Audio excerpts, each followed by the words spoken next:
This is Newsroom. Hello and welcome from Johannesburg here in South Africa. I'm Eben Jansen. The show is always live and broadcast from our studios here in Auckland Park. We're also streaming live on YouTube right now, where the entire show is always available on demand on our YouTube channel. Now, it's Black Friday today, the day most of South Africa has waited for as the World Cup kicks off in England later today. We'll have a roundup of the outlook for the tournament. The Supreme Court of Appeal in Bloemfontein will hear an appeal today by SABC COO Hlaudi Motsoeneng against a Western Cape High Court judgment ordering his suspension as the broadcaster's chief operating officer. We'll be live there shortly. Then Dr. Matola Motshekga has raised some interesting views about Homo Naledi. He'll be in our Pretoria's studio a little bit later. Then we'll talk to an SABC colleague who was assaulted in an alleged racial attack that hit the headlines. That happened in Pretoria last week. We close with a live performance from female rapper Cassie Essay a little bit later. It's Friday after all. But first, let's get today's news from Anine Dolmal.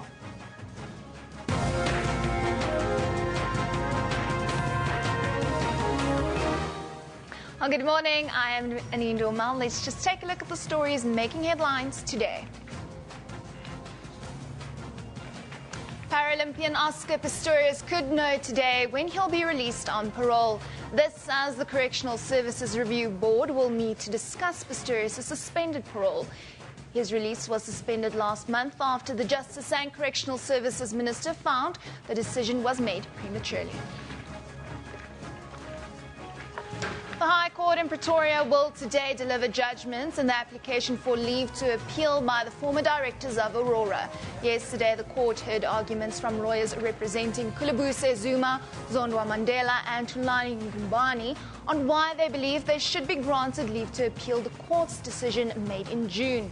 The court held the directors accountable for the stripping of the Pemotsi gold mine's assets after their takeover in 2009. The Supreme Court of Appeal in Bloemfontein will hear an appeal by SABC COO Hlaudi Motsoeneng against a Western Cape High Court today. The court's judgment ordered his suspension as the broadcaster's chief operating officer. The DA approached the court to enforce remedial action proposed by Public Protector Thuli Madonsela. In KwaZulu-Natal, 24 suspects are appearing in court today in connection with two deadly shooting incidents. This week, 8 people were shot dead in the violence at the Brook Street taxi rank in the Durban CBD and at the Komashe hostel. The presidents of Senegal and Benin are heading for Burkina Faso today. This to try and calm the situation following Wednesday night's coup. At least 3 demonstrators have been killed in the country's capital. Dozens more were injured as soldiers tried to contain protests against the coup. The coup came after a commission recommended the disbandment of the elite army unit. About a dozen small tsunami waves have hit Japan more than 24 hours after a powerful quake struck offshore in Chile. The 8.3 magnitude earthquake left more than 10 people dead.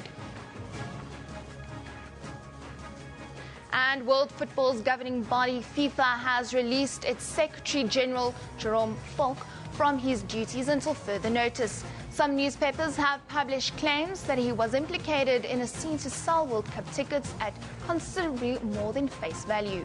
He has denied the allegations, calling them fabricated and outrageous. Well, remember, for more on all of those stories, you can follow us on Facebook. Just search for SABC Newsroom. Of course, you can also follow us on Twitter at SABC Newsroom. Evan, over to you.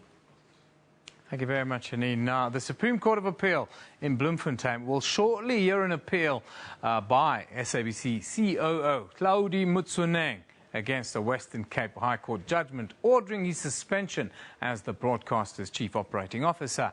The DA approached the High Court to enforce remedial action proposed by Public Protector Thuli Madonsela. Now, our reporter Aldrin St-Pierre is with the legal counsel for Mr. Motsoeneng this morning. But before you go into the interview, Aldrin, just set the scene for us. It looks rather busy there.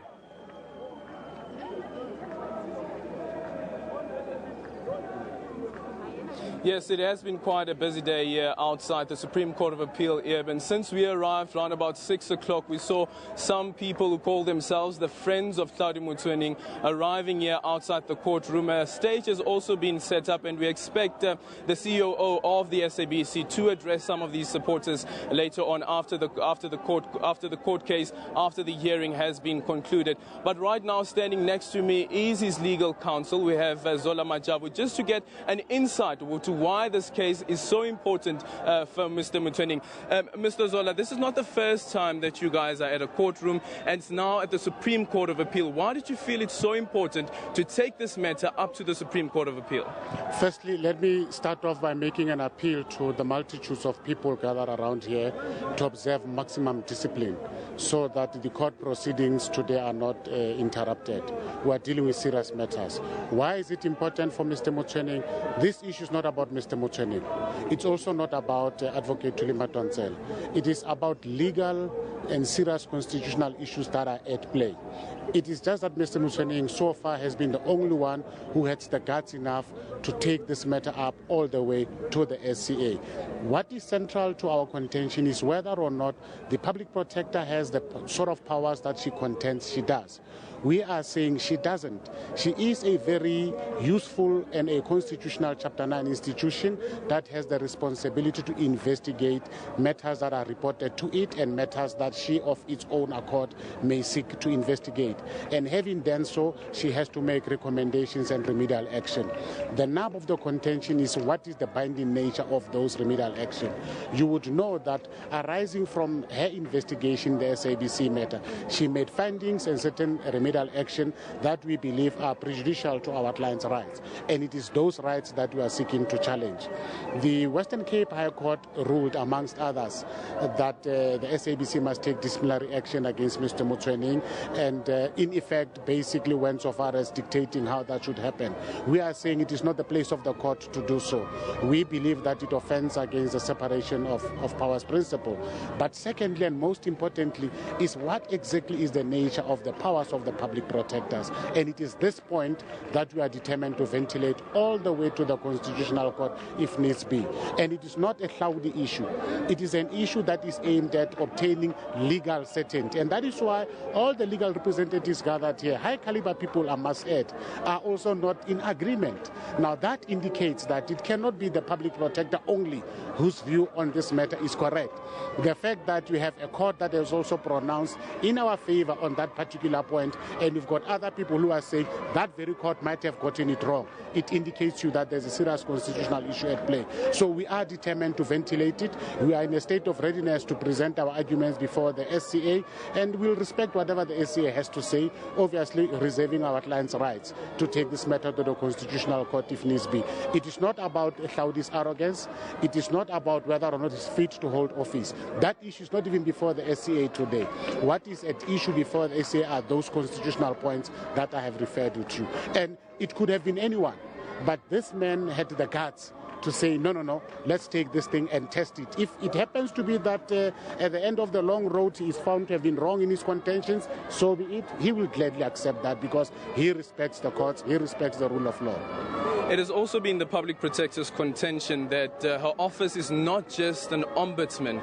And from the indications that we got from the DA as well, and when we were speaking earlier on, you said either way, whatever ruling the Supreme Court of Appeal comes to, this matter will end up in the Constitutional Court. Let me first talk about the DA. The DA is a political player. Its place is in Parliament. That is where they should debate these issues. The SABC, as a state organ that is owned by the Republic of South Africa through a shareholder in the form of the minister, can be held accountable by, amongst others, the DA in Parliament. It is not for the DA to pick up the cudgels on behalf of the public protector. You must remember that it is not the public protector that went to court to seek to enforce her own remedial action. If that were the case, I would probably say that's a sensible approach. But it is a political party that seeks to suggest that the public protector is not capable enough to do whatever she has to do. Advocate Madonsela is a very capable colleague, and I don't think she needs the DA or any political party for that matter to speak on her behalf. But having said that, we are of the view, a very firm and considered view, that she is no more than an ombud. And that is precisely what we are seeking to persuade the SCA on. If we're wrong, the SCA will pronounce to say exactly if she is not an ombud with those powers limited to what an ombud does, then what is she? And what is the value and the role of that institutional organ of state? We are not mounting a personal challenge against Advocate Thuli Madonsela. She herself has accepted that it may well be that the Concord must give some sort of direction on this matter. That indicates to us that she too accepts that it may well be that another court may come to a different finding with regard to the interpretation of this particular important state organ. So at the end of the day, personalities aside, we're dealing with serious constitutional issues, and no one can claim a monopoly of what is right or wrong in terms of their own particular interpretation. Maybe the DA is right. Equally, maybe the DA is wrong. It could well be that this man, Cloud, is right in his contentions. Maybe he's wrong. But I think we need to leave that to the courts to give guidance, having been persuaded by either of the parties that are going to be appearing before it. I need to stress this. It cannot be that the DA or the public protector alone have a monopoly of what the correct constitutional interpretation should be. Equally, it cannot be in Cloudy's mouth to say that only he is correct in terms of the interpretation. That is why we need to respect each other's positions and submit ourselves before the judiciary, who is better placed to then, having listened to everybody, say this is the way it is going to be. And I can assure you, once the Constitutional Court has spoken on this matter, my client in particular will respect that particular position, whether it is in his favor or against him. But the issue here is not about him. Of course, it is about him to the extent that those pronouncements have a direct impact on his rights, and those rights we will protect.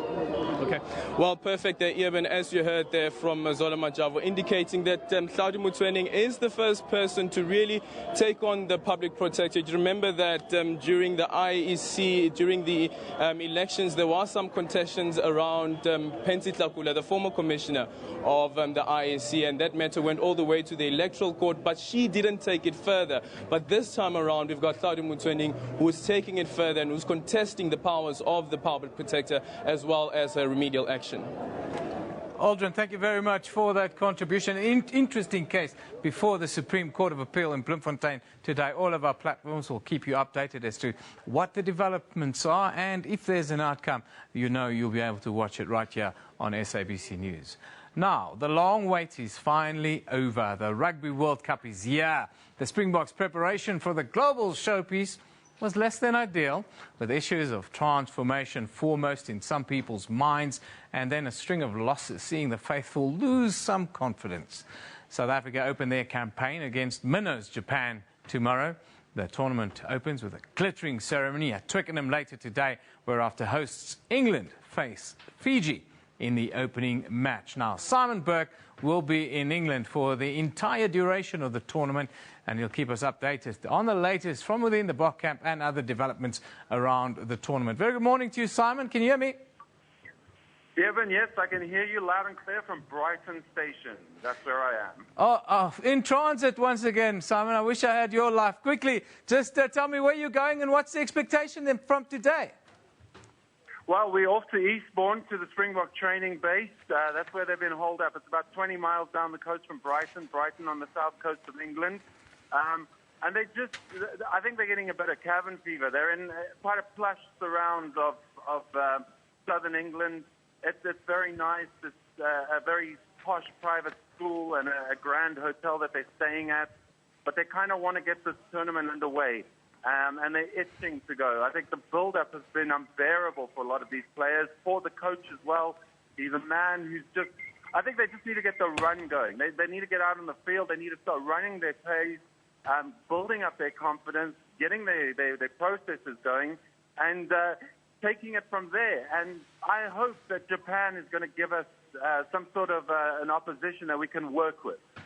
They won't, Simon. They are minnows. They've been trying to build Japan up, but they're minnows. Let's not forget that. You've been travelling around the host nation.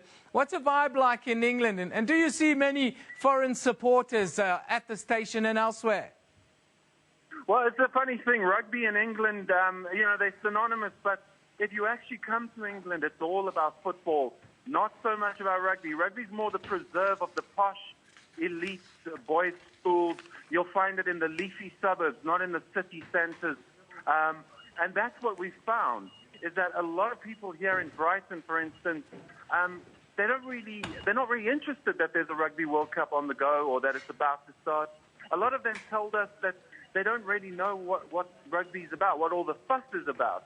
What we did see was on Tuesday night when we arrived, Brighton and Hove Albion Football Club were playing a match. We saw a lot of support then. The train station was full of travelling fans. Everyone was abuzz. Old ladies in the street were telling us about the chances of Brighton and Hove and their brand new stadium. That's the stadium where the Boks are going to play. So when you talk football, everyone in England can talk about it. Rugby, not so much. I think they're all sitting there waiting and to see what the fuss is all about. Now, Simon, the strength of the pound will hamper a lot of travellers from South Africa, but South Africa should feel right at home there with around 500,000 expats living in and around London alone. Isn't that the case? It is, and they're as local as they come. You know, you see them, they blend right in. They retain a sort of semblance of South Africanness, but they're Londoners and they're you know, people from England through and through these days. And I think they're happy to see some sort of, you know, memories from home come flooding back when the Springboks arrive. There were a lot of people out to see them in Eastbourne. They made the train trip to go and see them. So there is a lot of local South Africans, you know, sitting here. They won't be hit too hard by the pound. Remember, they earn in pounds. Travelling supporters, die-hard Boks fans from South Africa, we haven't seen a lot of them as of yet. Maybe that'll pick up. They're probably hedging their bets and hoping to get to the quarterfinals where they can watch a proper match. Because I don't think you want to spend your life savings on a Japan or a USA, that kind of a match. It's not the most enticing encounters. At 20-1, Simon, I would not be spending my life savings. But thank you for joining us. Simon Burke is in Brighton Station at the moment. He's going to keep us updated throughout the rest of the next 6 weeks or so, giving us constant updates as to what's happening inside the Bok camp, the latest news around the World Cup tournament itself. Of course, Springbok coach Heineke Meyer raised some eyebrows with his team selection earlier this week. The Springboks have upped the intensity of their training ahead of this first ever match against Japan. There's excitement in the camp to face the hosts of the 2019 Rugby World Cup, and also to finally get going in the tournament after a long build-up. Having come through the disappointments of the Rugby Championship, having come through some tough training over the last 3 weeks, I think there's a massive amount of energy and excitement going into this game. I think a big amount of respect for what the Japanese are going to bring. We've done quite a intensive analysis this week, and they're a team that is going to bring everything to the table. Japan may be considered one of the so-called minnow nations. However, according to the Bok camp, times have changed in world rugby. The supposedly lesser teams come to World Cups very, very well prepared, and they do not go away easily. They tend to go for very long, 70 minutes very often, and that is what's special about a World Cup. The Springboks are playing at the Community Stadium in Brighton. It's a short train trip down the coast from their base at Eastbourne. Brighton has close links to South Africa.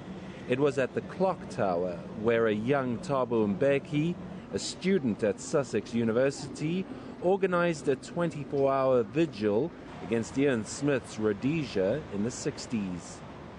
And on the streets of this seaside resort, there are signs of the fast-approaching Rugby World Cup, although locals seem to be scratching their heads as to what all the fuss is about. I don't really know about rugby much. Not much, sorry. There's plenty of fun to be had here at the seaside in Brighton, but not a lot of excitement ahead of the Rugby World Cup. The locals appear to be more interested in football, and that's a state of affairs that World Rugby is hoping to change in the coming weeks. Simon Burke, SABC News, Brighton. Yeah, Simon Burke's got the job every man wants in South Africa right here on tour of the box at the World Cup. I've done it before, and I can tell you it is quite a highlight in your life, something you always look back on with a big smile on your face. Yeah, as I said a little bit earlier, the Bok coach raised some eyebrows when he selected his first World Cup starting team this week. There were quite a few people that thought otherwise to the coach. Now, Vincent Mofokeng is a guy that's going to take us through all of this and give us his views. Vinny? Morning, Evan. It's been an interesting team that will face Japan in Brighton tomorrow. Some pundits think he's taking no risks. Captain John de Villiers, who's been the darling of the media in England thus far, comes back into the team ahead of the informed Damien de Allende, who play off the bench. Ruan Pienaar and Pat Lambie start at halfback, leaving Fury de Preer and Andre Pollard on the bench as well. Zane Kirchner starts ahead of Willie Leroux in a move that has some of the faithful concerned, but this week put James through his support behind the man called Nick Nax. The inclusion of Lars Mvovo was welcomed all round after the winger put in cracking performance against Argentina.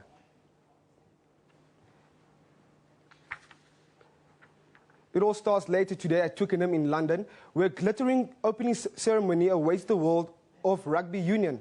Thereafter, underdogs Fiji will look to shock the rugby world when they face host England. Tomorrow's proceedings go up a gear when the tournament play commences. Tonga will face Georgia in the early match, with both teams looking for a morale-boosting win. Then Ireland will take on Canada, hoping to consolidate their billing as one of the favourites for the tournament. Late afternoon, will the Boks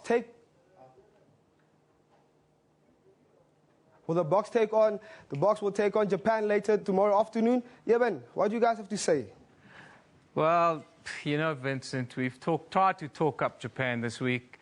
Come on, man, let's be serious. It's Japan. If we don't give Japan 50 points, it'll be a bad start to the World Cup. It's as harsh the reality as that. But I've got two gentlemen who's got, I think, conflicting views on how the Boks are going to go at the World Cup. The one with the Bok jersey, I think you can see he's into the Bok Friday thing, and he's going to tell us that the Springboks are going to win. But Jody Hendricks is here in a black suit. Are you an All-Black supporter? No, I'm wearing my Bok jersey. Oh, you're wearing a Bok. He's wearing his Bok. He's wearing his Bok. He's an undercover Springbok. And then, of course, Julian de la Hunt is an eye-to-eye partner and a performance expert, if I can put it like that. I want to start with the feeling that you guys have today. If I can get a quick one, are you feeling the World Cup?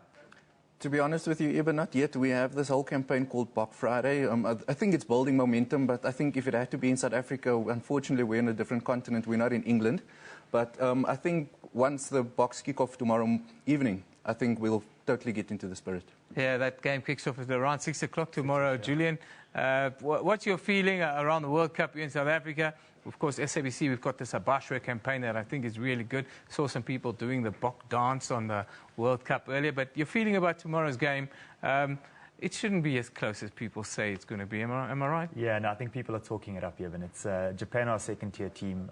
The World Cup really for South Africa starts when we play Samoa and when we play Scotland.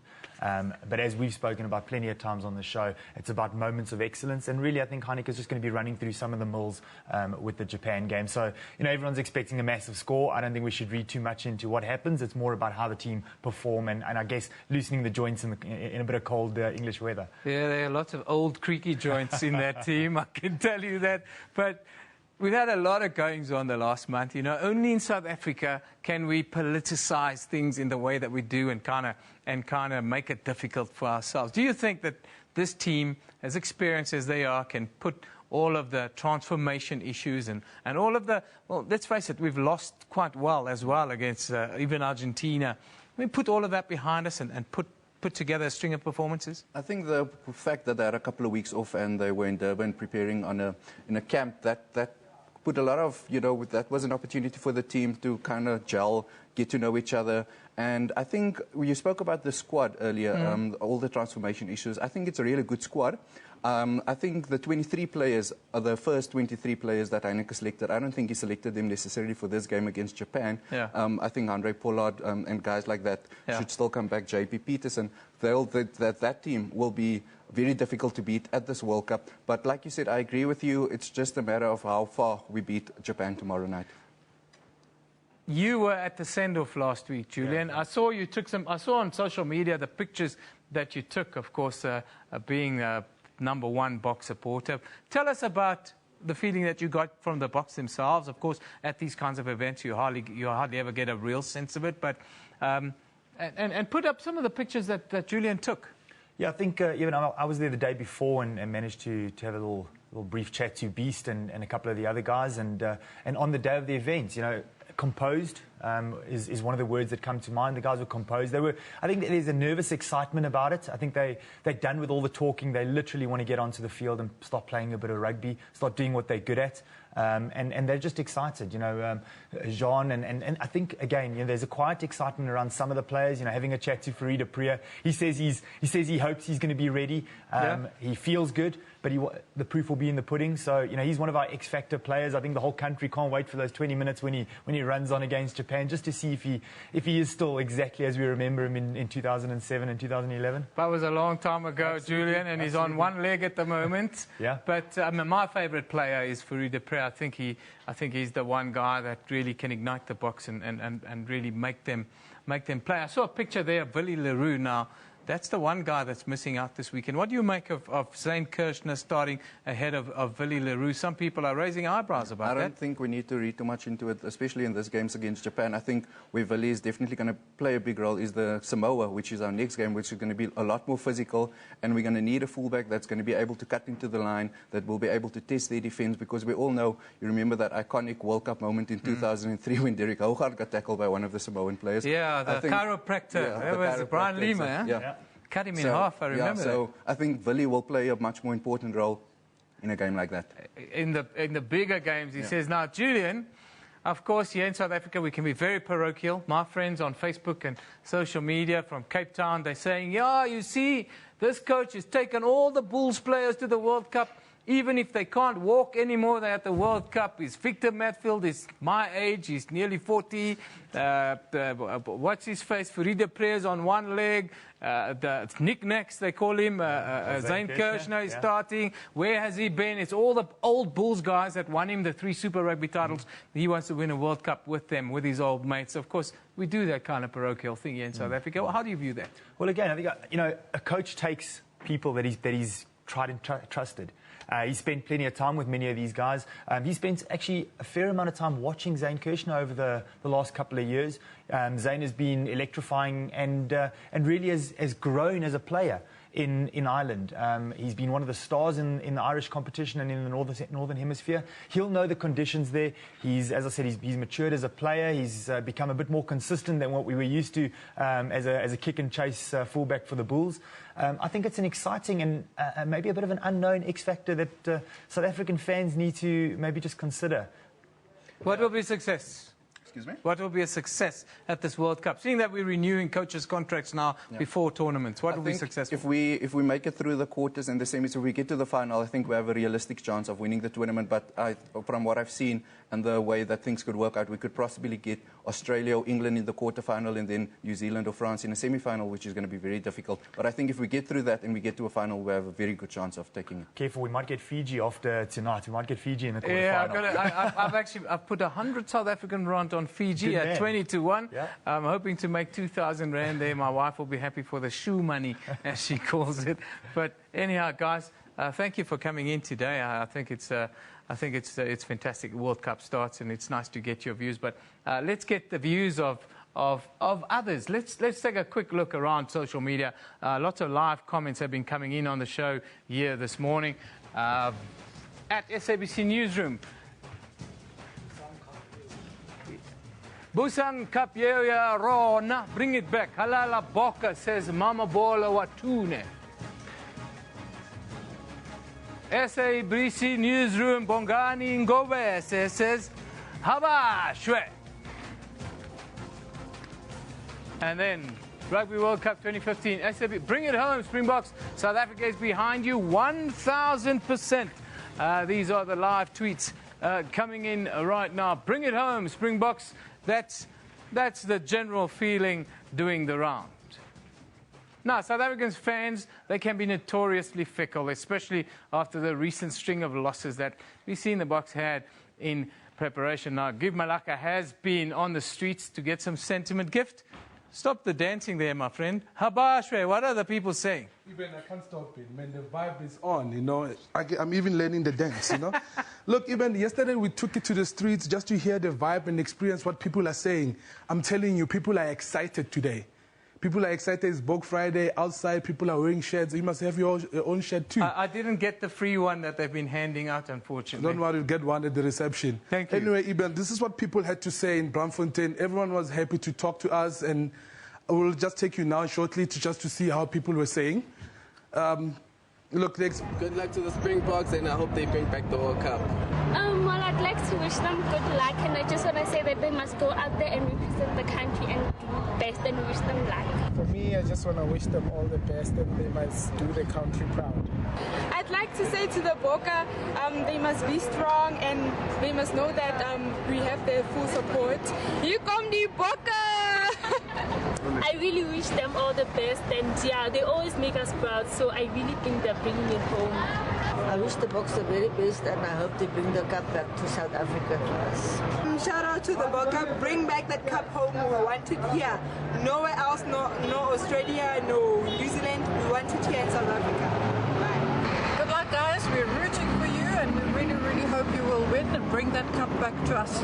Good luck, Springboks. Hope you bring it home. See you again in the streets of Braamfontein like you did in '95. Good luck to the Springboks against the Japanese. I hope they win and come back to the World Cup. This is a shout out to the Springboks from me and my family. Hope you have a good game. South Africa's behind you all the way. Boka, let's do this. Let's show the world. That's the one. Guys, hope you play a great game. Jesse Creel, I'm watching you. I know you're my age. Kill it, boys! Go, Boka! Go, Boka! Go, Boka! Go, Boka! Go, Boka! Go, Boka! Go, Boka, go, all the way. Yeah. Donor, alle goed vrijdag, alle lekker donor. Go, Boka! Go, Boka! Wonderful. Now we're into the Bok Friday spirit. Of course, Gift has got all the moves, and Vinny here is looking good. It's good for Friday. Guys, it's time for us to take a break. When we come back, we have to get serious once again. But for now, it's Habashwe!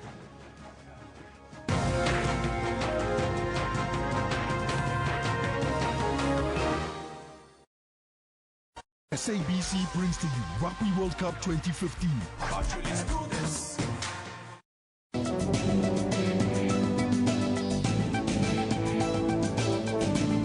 When bees and wasps sting a person, they inject a bitterness venom in their skins. We have about 3 spider species in South Africa that we have to worry about. Button spiders, which include, the black widow spiders, your sac spiders, and your violent spiders. That venom is in your system, it's in your muscle tissue. And the more your heart beats, the faster your heart beats, the faster the blood is going to circulate, and consequently it's going to get that venom into your system faster.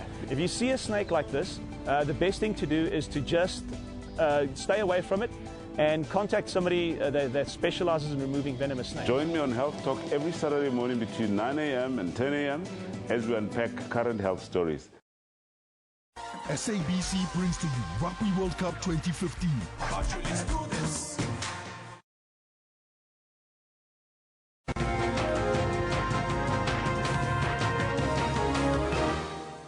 Welcome back. You're still with Newsroom.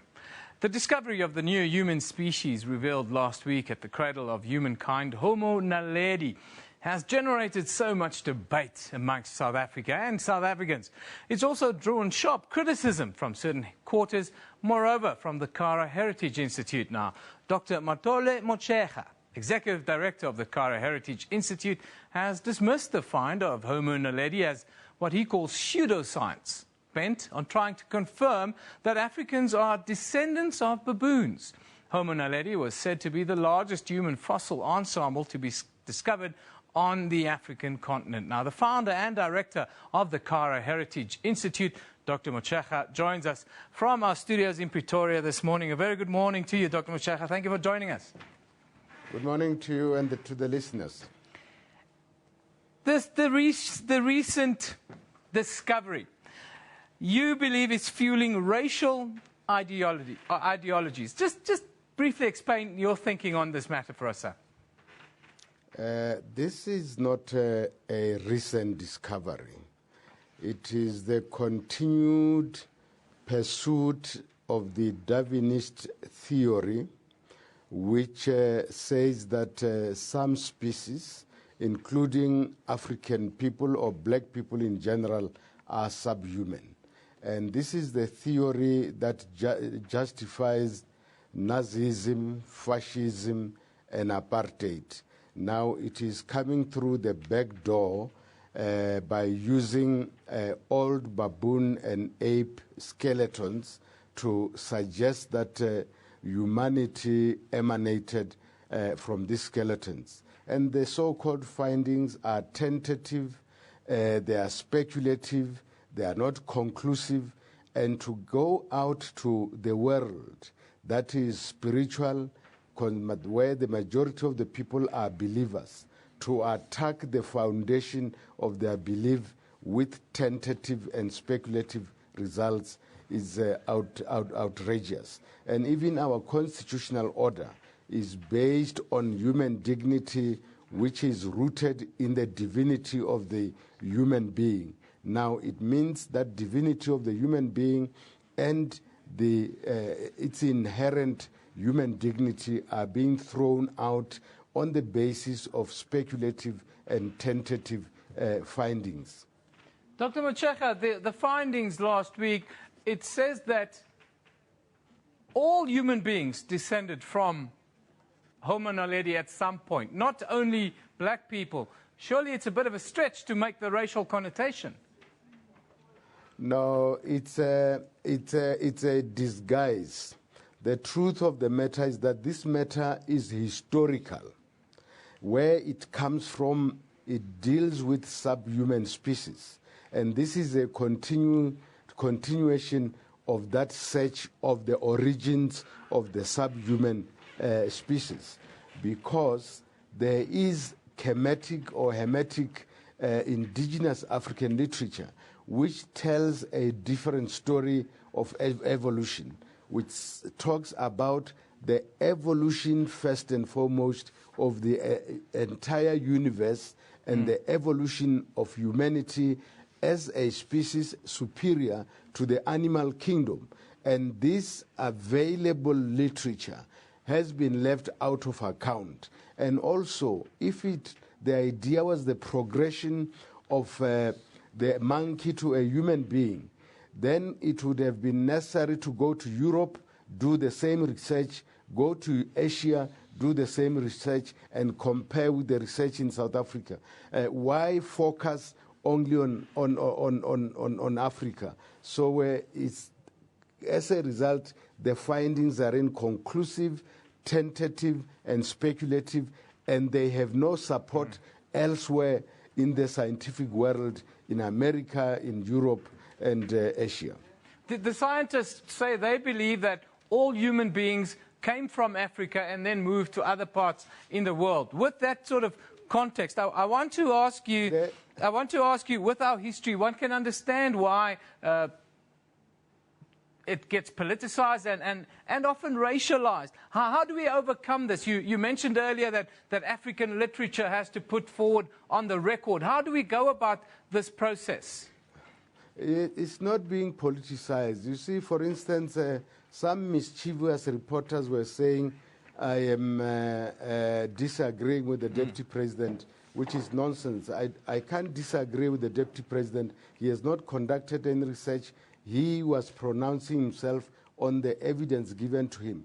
The fact that humanity originated in Africa does not come from these researchers. It is documented in the Kemetic or Hamitic literature, and the full story is found there.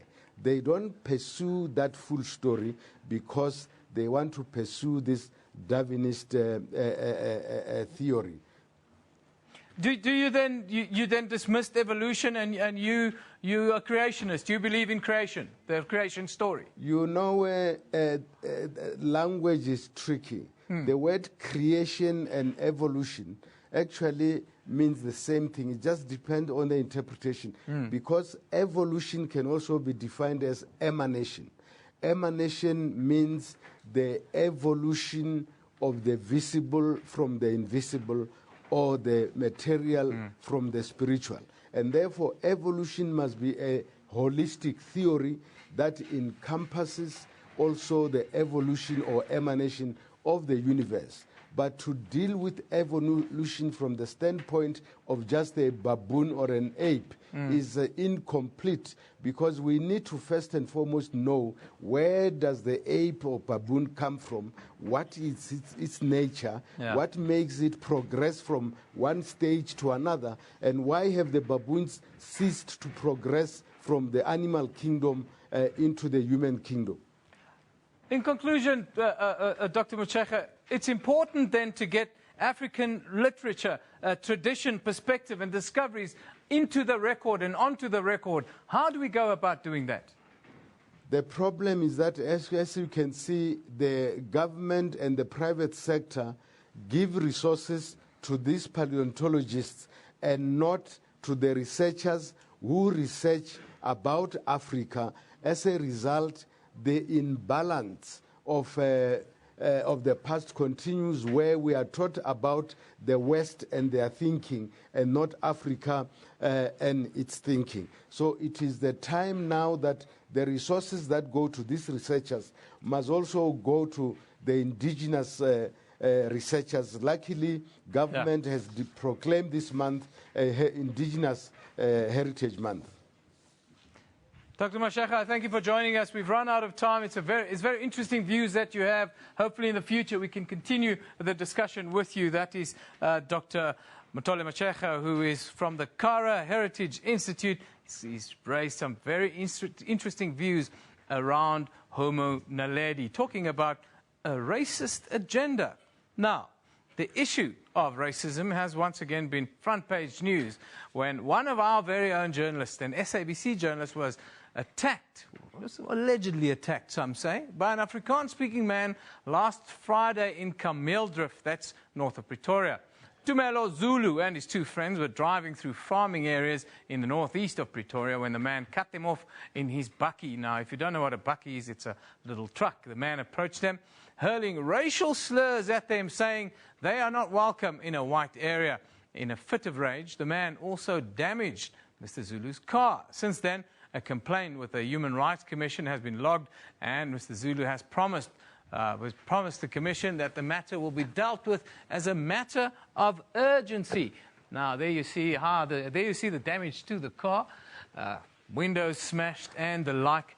Now, I'm joined here this morning by Tumelo himself. Morning to you, Tumelo. A very good morning.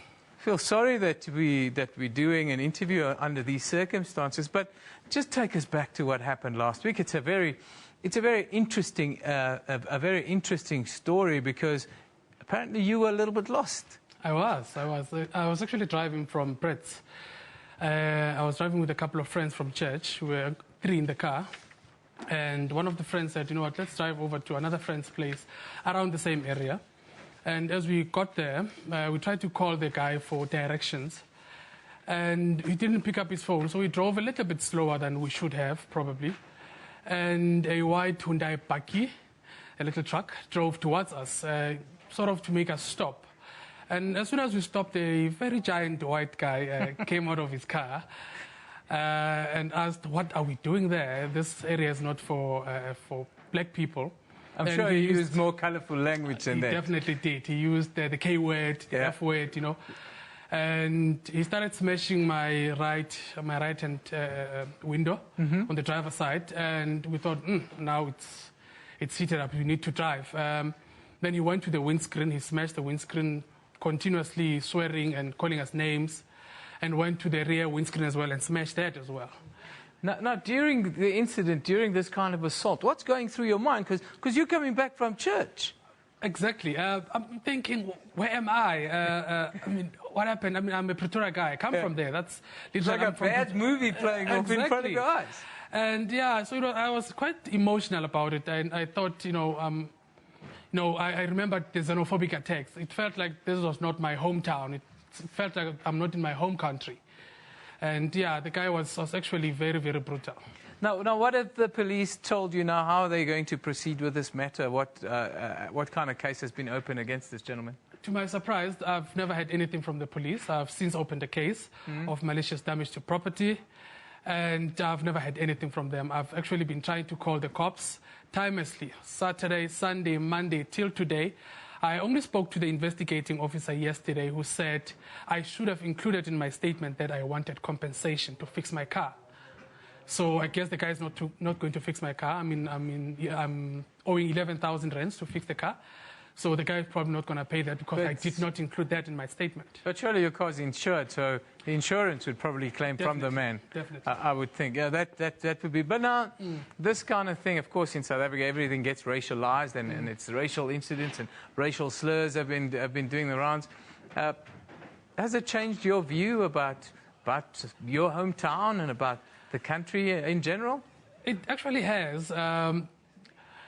I wouldn't want to say this, but I actually view now Afrikaner-speaking people with a different eye. I'm thinking if that guy could do that to me, I mean, I'm a Pretoria guy, and I kept on shouting that I am lost, I am lost. And he kept on just smashing and smashing. So it has changed my view of Afrikaner-speaking people. Now, I understand that the man was under the influence of alcohol as well. You could smell that on him, or was he just irate? Was he alone? Were there other people with him? It was actually a convoy of 3 cars, and he was the one driving in the front. And yes, he was drunk. And immediately after the whole incident, he drove to the police station in attempt to open up a case. And the police could smell the booze from him. They stopped him. They said, no, go and sleep it off. Come back in the morning, come back with a fresh, sober mind, and say what you need to say. Well, don't let one individual change your view of the country. I'm glad you're wearing your Bok jersey today, because that's what we are. We are South Africa. Definitely. Nobody can get us down. To me, sorry about the incident, my friend. I think it was absolutely horrible thing that happened. And let's hope that the law takes its course and we can put this one behind us. What a horrific incident. And you're such a lovely, warm, I can vouch for Tumelo being lovely, warm, soft-hearted human being. Thanks for joining us today. Now, it's Bok Friday, it's Friday Performance Day, where we give you young, upcoming artists, we give them the opportunity to introduce themselves, but also to shine right here on the Newsroom set. Today, we have Cassie SA. Is it Cassie SA? Yeah. Cassie SA, I like that name. A young female rapper and poet who's going to perform a song called Grind. Let's get into the weekend grind. It's all yours.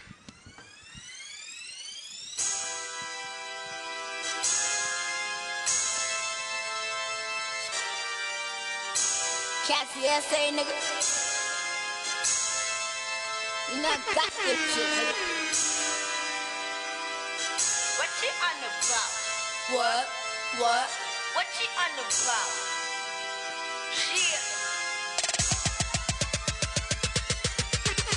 I'm right this beat like I own a hoe. Can't never let it just kill my flow. I'm a Q like I'm consistent before. It's Cassie, shit for that, no. They say this not right, nigga, and that right.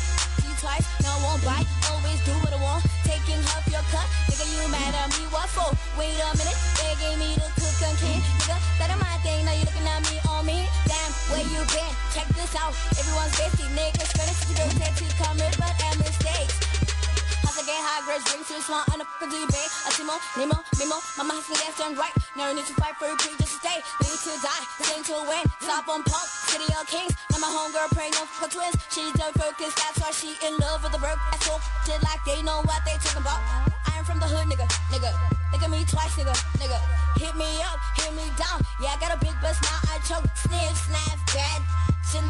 Building. My check 1, 2, we can do it like this. Soundtrack, take it back, never different than this. Double man, 2 bros, it's a family kind of thing. I apologize sincerely. Chilling with my homegirls, the summer do it. Smoking that shit we call fucking doobie. Snip, snap, bag, shit, build. Ain't safe no more. This game, ain't safe no more. Nigga, what you on about? ain't safe no more. This game ain't safe no more. Nigga, what you on about? Ain't safe no more. Ain't safe no more. This game ain't safe no more. Nigga, what you on about? This game ain't safe no more. This game ain't safe no more.